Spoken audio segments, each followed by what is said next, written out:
नमस्कार दोस्तों, मैं हूं सागर। मनी माइंडेड यूट्यूब चैनल में आपका बहुत बहुत स्वागत है। और आपको ऑलरेडी थंबनेल से पता चल गया होगा कि आप आज का जो टॉपिक होने वाला है हमारा पूरा एफडी के ऊपर होने वाला है। तो पहले तो मैं आपको कॉन्ग्रेचुलेशन करना चाहूँगा कि आपने एटलीस्ट इन्वेस्टमेंट के बारे में सोचे, ठीक है। और क्योंकि आपको पता होगा कि आज का दुनिया में जो है ज़्यादातर लोन के बारे में सोचते हैं, ना कि इन्वेस्टमेंट के बारे में। तो चलिए आज हमारा टॉपिक जो शुरू करते हैं एफडी के ऊपर कि एफडी क्या होता है। पहले तो मैं आपको बताना चाहूँगा जो एफडी होता है ये आपका एक one of the oldest and safest investment instrument है, जो आपका बहुत दिनों पहले भी चलता था और आज भी चल रहा है और आगे भी चलेगा। तो एफडी जो होता है इस पे आपका कुछ टाइप्स ऑफ एफडी रहता है, जैसे कि आपका क्यूमुलेटिव एफडी हो गया। नॉर्मली 3 तरह का एफडी रहता है, एक क्यूमुलेटिव एफडी और एक आपका जो रहता है फ्लेक्सिबल एफडी और एक आपका रहता है टैक्स सेवर एफडी। और ये आपका जो फ्लेक्सिबल एफडी जो मैं बताया, फ्लेक्सिबल एफडी में आपका नाम कुछ अलग अलग भी हो सकते हैं, मतलब डिफरेंट बैंक में। जैसे आपका फ्लेक्सिबल एफडी इसको बोला जाता है, लिंक्ड एफडी भी बोला जाता है, और आपका जो है मनी मल्टीप्लायर भी बोला जाता है। कुछ केसेस में आपको स्वीप एफडी भी बोला जाता है। तो ये रहता है मनी मल्टीप्लायर, सारे नेम जो है एक सेम है।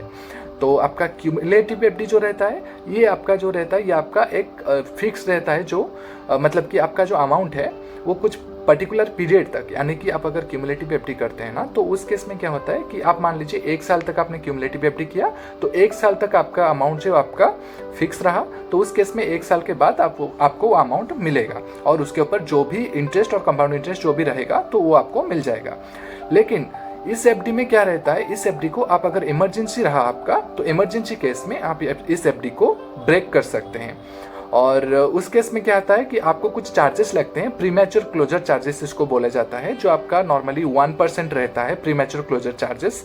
और ये जो 1% रहता है वो आपका वेरी करता है, डिफरेंट बैंक के ऊपर अलग अलग तरह का प्रीमैच्योर क्लोजर चार्जेस लेते हैं, लेकिन नॉर्मली जो होता है वो आपका 1% ही रहता है। और अभी चलते हैं दूसरे टॉपिक हमारा जो है फ्लेक्सिबल एफडी। फ्लेक्सिबल एफडी क्या होता है? फ्लेक्सिबल एफडी ये आपका इस तरह का एफडी होता है, जैसे कि मान लीजिए आपने एक अमाउंट जो है आपने रखे, आपके बैंक अकाउंट में रखे। जो सेविंग अकाउंट में आपका अमाउंट रहता है वो आपका 3.1% और 4% के कुछ बैंक में नॉर्मल तो आपका 3 समथिंग का इंटरेस्ट रहता है सारे बैंक्स में।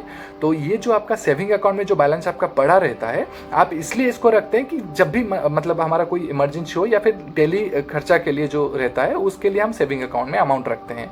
लेकिन आप यहाँ पे आप फ्लेक्सिबल एफडी में उस अमाउंट को रख सकते हैं। जो बैंक आपको ज़्यादातर इसके रिगार्डिंग जानकारी नहीं देता है, तो आप क्या कर सकते हैं कि फ्लेक्सिबल एफडी जो आपका रहता है, आपका अमाउंट जो है सेविंग अकाउंट के जैसे ही एज यूजुअल आप उसको यूज़ कर सकते हैं, लेकिन वहाँ पे आपको ज़्यादा इंटरेस्ट मिलेगा। ज़्यादा इंटरेस्ट मतलब कि आपका एफडी का ही इंटरेस्ट मिलेगा, लेकिन आपका वो फ्लेक्सिबल एफडी, आप नाम से ही आपको पता चल गया होगा कि ये फ्लेक्सिबल रहता है। मतलब कि आप मान लीजिए फॉर एग्जाम्पल हम लेके समझते हैं कि आपने 1 लाख का फ्लेक्सिबल एफडी किए हैं और आपके सेविंग अकाउंट में जो है आपका 10,000 या 20,000 पड़ा हुआ है।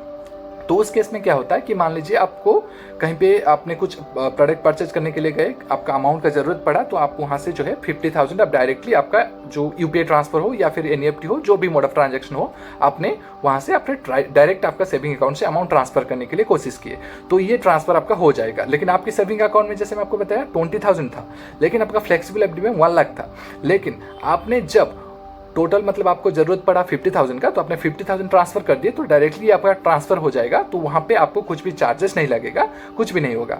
लेकिन यहाँ पे जो 50,000 गया आपके सेविंग अकाउंट में, तो 20,000 था, 30,000 आया कहाँ से? 30,000 आपका ऑटो स्विप होके आपका फ्लेक्सिबल अमाउंट से, जो फ्लेक्सिबल एफडी आपका है, वहाँ से चला आया।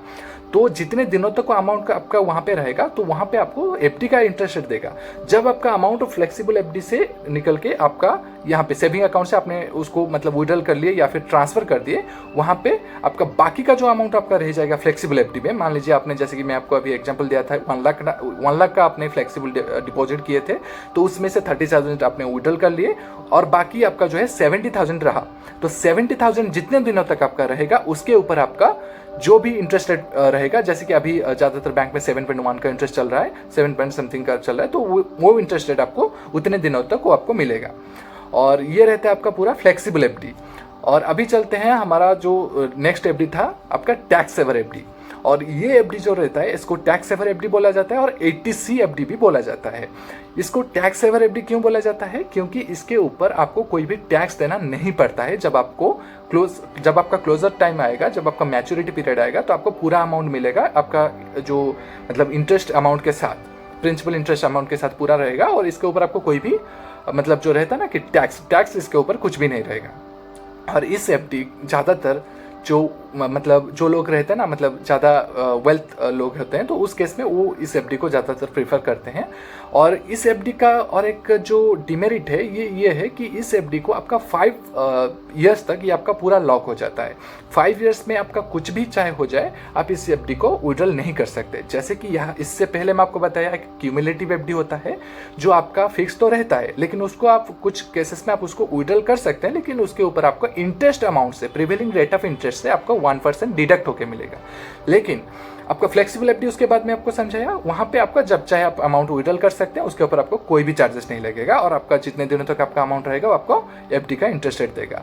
और ये जो रहता है यहाँ पे टैक्स तो नहीं लगता है, और इसको आपको यहाँ पे आप अमाउंट का चाहे कुछ भी हो जाए, आप उस अमाउंट को यूज़ नहीं कर सकते, विड्रॉल नहीं कर सकते, वो आपका यानी कि 5 ईयर्स तक आपका पूरा लॉक हो जाएगा वो अमाउंट। ठीक है, तो ये रहता है आपका एफडी। तो एफडी के बारे में जैसे हमें ये तीनों एफडी के बारे में समझ गए। और हाँ, इसके ऊपर आपका एक रहता है जो सीनियर सिटीजन के लिए, जो गवर्नमेंट का एक रूल है, सीनियर सिटीजन के लिए आपका एफडी के ऊपर आपको 0.5% जो है ज़्यादा इंटरेस्ट मिल रहा है। मतलब कि आपका मान लीजिए 7% का इंटरेस्ट मिल रहा है, तो उनको 7 + 0.5 वहाँ पे ऐड होके मिलेगा। ये रहता है 0.5 एक्स्ट्रा रहता है सीनियर सिटीजन के लिए। तो इसको सीनियर सिटीजन इसका मतलब जो है प्रॉफिट लेना चाहिए। तो ये रहता है पूरा आपका एफडी का क्राइटेरिया। और हाँ, बहुत यूट्यूबर ऐसे भी मतलब बोले हैं कि इन्वेस्टमेंट जो है एफडी के खिलाफ बहुत हैं, तो वो अपने हिसाब से ठीक है, लेकिन एफडी जो रहता है वो आपका, जैसे कि मैं आपको बताया, ओल्डेस्ट एंड सेफेस्ट इन्वेस्टमेंट रहता है ये। तो यहाँ पे क्या है कि जिनको टेक्निकली जो रहता है ना, अभी जो म्यूचुअल फंड या शेयर मार्केट इसके रिगार्डिंग ज़्यादा जानकारी नहीं होगा, तो वो एफडी के थ्रू जा सकते हैं, क्योंकि उनको इसके ऊपर ज़्यादा मतलब जो है सोचने का ज़रूरत नहीं है। और ये ऐसे नहीं कि मार्केट वॉलेटिलिटी ये इसके ऊपर वो नहीं डिपेंड नहीं करता है। तो आपको बैंक जो है गारंटेड रिटर्न देता है इसके ऊपर। और इसका जो आरबीआई का जो क्राइटेरिया है, वहाँ पे आपका 5 लाख तक का जो है वो आपको आरबीआई की तरफ से एक जो है सिक्योर रहता है। उसका जो सिक्योरिटी है आरबीआई के पास है, जो आपको 5 लाख का अगर कुछ भी हुआ, जैसे कि बैंक के ऊपर अगर कुछ मतलब कभी कभी बैंक जो होता है, आपको पता है बहुत से बैंक ऐसे भी ऑलरेडी हैं जो मतलब उनका लॉस होता है, तो उस केस में क्या आता है कि आपका अमाउंट जो है डूब जाता है। जैसे आपको ऑलरेडी पता होगा, बहुत से केस ऐसे हुए हैं। तो उस केस में क्या होता है कि 5 लाख तक का जो है गवर्नमेंट का रहता है स्कीम, तो गवर्नमेंट उसका जो है 5 लाख तक का आपको भरपाई करता है। ठीक है, ये सिक्योरिटी रहता है। और उसके साथ आपको हाँ, और एक ये जो इस टाइम पे कुछ यूट्यूबर ऐसे भी बोलते हैं कि एफडी में आपने जो है इन्फ्लेशन जो रहता है उसको बीट नहीं कर पाएंगे। ऐसे नहीं है, इन्फ्लेशन को आपको बीट कर पाएंगे, क्योंकि अभी जो है 6% जो है इन्फ्लेशन रेट चल रहा है। तो 6% अगर इन्फ्लेशन रेट चल रहा है, और आप अगर मतलब उसी अमाउंट को आप सेविंग अकाउंट में रखे हैं, और आप बहुत सी गाँव के रूरल एरिया के बहुत से ऐसे लोग होते हैं जो उनको उतना पता नहीं होता है कि ये क्या होता है, मतलब जो म्यूचुअल फंड हो गया या शेयर मार्केट हो गया, ट्रेडिंग हो गया, इसके रिगार्डिंग उनको ज़्यादा इन्फॉर्मेशन नहीं रहता है। तो वो सब हर बार वो प्रेफर करते हैं एक सेफ मतलब इन्वेस्टमेंट के लिए। तो उनके लिए ये इन्वेस्टमेंट जो है वो उनके लिए बेस्ट रहेगा। मैं तो सजेशन करूंगा एफडी करना चाहिए। अगर आपको मतलब ज़्यादा टेक्निकल नॉलेज है, आपको ज़्यादा मतलब जो शेयर मार्केट इन्वेस्टमेंट इसके ऊपर अगर आप पहले से मतलब प्रिफर हुई है और उसके बाद ही आप इस चीज़ को कीजिए, तो वो आपके लिए बेस्ट रहेगा। और बाकी आपको ऑलरेडी मैं सारे चार्जेस के बारे में भी बता दिया, और कैसे कैसे करना है वो सारे इन्फॉर्मेशन भी मैं आपको बता दिया। अगले टॉपिक पे हम इसके रिगार्डिंग पूरा इन्फॉर्मेशन जो भी रहेगा कि कैसे होता है हमारा इन्फ्लेशन, क्या होता है, वो सारे डिटेल पे हम वीडियो एक बनाएंगे। तो मुझे आशा है कि आपको ये वीडियो पसंद आएगा, और अगर पसंद आया होगा तो प्लीज़ शेयर कीजिए, कमेंट कीजिए और लाइक कीजिए। मिलते हैं अगले वीडियो पे। धन्यवाद।